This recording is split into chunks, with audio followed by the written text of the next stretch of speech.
J'ai bien compris que c'était très important pour les Guadeloupéens de garder ce POSEI pour le territoire. Si ce n'est pas gardé pour la banane, au moins que ça serve la diversification agricole de la Guadeloupe.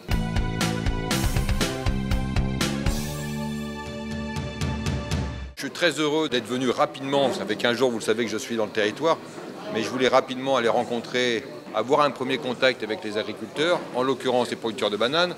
Comme je leur ai dit, pour deux raisons. D'abord parce que je suis ingénieur agro de formation et j'ai toujours un pincement au cœur quand je vais rencontrer des agriculteurs. Ça me rappelle le début de ma carrière où je travaillais dans ce milieu-là.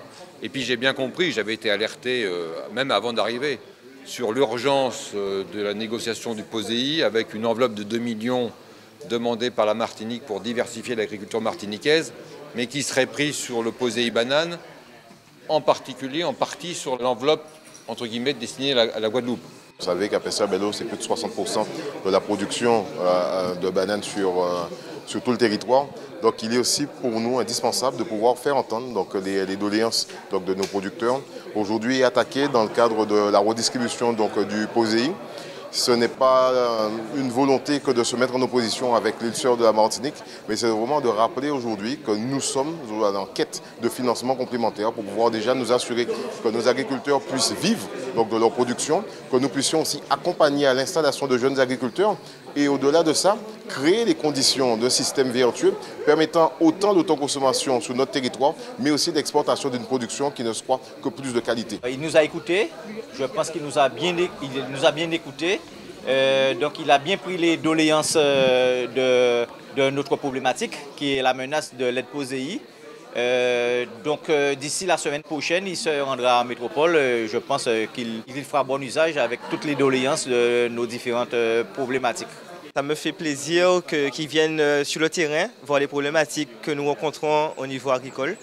De par sa présence, on peut lui expliquer concrètement ce qui se passe et comment il peut intervenir pour venir en aide aux jeunes, aux futurs jeunes qui vont reprendre les exploitations de leur famille en fait. La banane devient incontournable, elle est déjà incontournable en Guadeloupe. C'est quand même beaucoup de jeunes, je connais de par mon entourage, j'ai fait le lycée agricole, je connais beaucoup de jeunes agriculteurs qui travaillent avec leur père, qui travaillent en famille et je trouve que la banane aujourd'hui a une place incontournable dans l'emploi des jeunes en Guadeloupe et qu'il faut préserver, qu'il faut continuer à soutenir. Donc c'est en ce sens qu'il était pour nous indispensable de pouvoir venir interpeller le préfet, qu'il soit conscient de la réalité des difficultés de la filière agricole et plus particulièrement de la banane et qu'ensemble nous puissions aller au-devant du président de la République et d'exiger que nous puissions retrouver l'enveloppe complète du POSEI dédié à la Guadeloupe, que nous puissions aussi solliciter même un renfort de cette enveloppe pour pouvoir installer de nouveaux agriculteurs et créer les conditions de la diversification. Donc je comprends le malaise des producteurs de bananes et je vais me retourner vers la ministre de l'Agriculture pour voir quelles sont les raisons de cet arbitrage, s'il y a moyen de faire bouger les lignes.